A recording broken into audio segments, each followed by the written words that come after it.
मित्रांनो, राज्यात विविध प्रवर्गातील विद्यार्थ्यांसाठी राबवल्या जाणाऱ्या निर्वाह भोजन भत्ता याचबरोबर शासकीय वसतिगृह योजनेच्या संदर्भातील दोन महत्वाचे असे अपडेट आहेत. मित्रांनो, सावित्रीबाई फुले आधार योजना याचबरोबर पंडित दीनदयाळ उपाध्याय स्वयं योजना या दोन्ही योजनांकरता अर्ज मागवण्यात आलेले आहेत. 15 फेब्रुवारी 2026 पर्यंत विद्यार्थ्यांना या योजनेच्या अंतर्गत अर्ज करण्याचं आवाहन करण्यात आलेले आहे.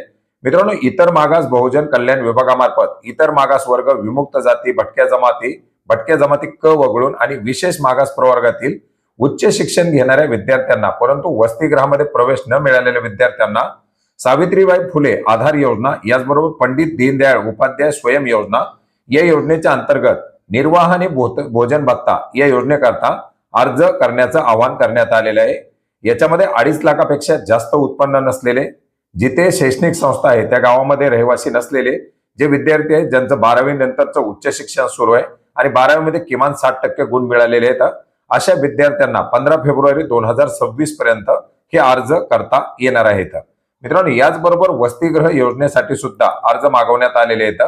उच्च शिक्षण घेणारे जे विद्यार्थी आहेत, अशा उच्च शिक्षण घेणाऱ्या विमुक्त जाती, भटक्या जमाती आणि विशेष मागास प्रवर्गातील विद्यार्थ्यांना शासकीय वसतिगृह योजना सुरू करण्यात आलेली आहे. याच्यासाठी सुद्धा hmas.mahit.org या संकेतस्थळावरती 6 फेब्रुवारी ते 15 फेब्रुवारी पर्यंत हे अर्ज स्वीकारले जाणार आहेत. इच्छुक विद्यार्थ्यांनी या कालावधीमध्ये ऑनलाईन पद्धतीने अर्ज करावेत, अशा प्रकारचं आवाहन करण्यात आलेलं आहे. धन्यवाद.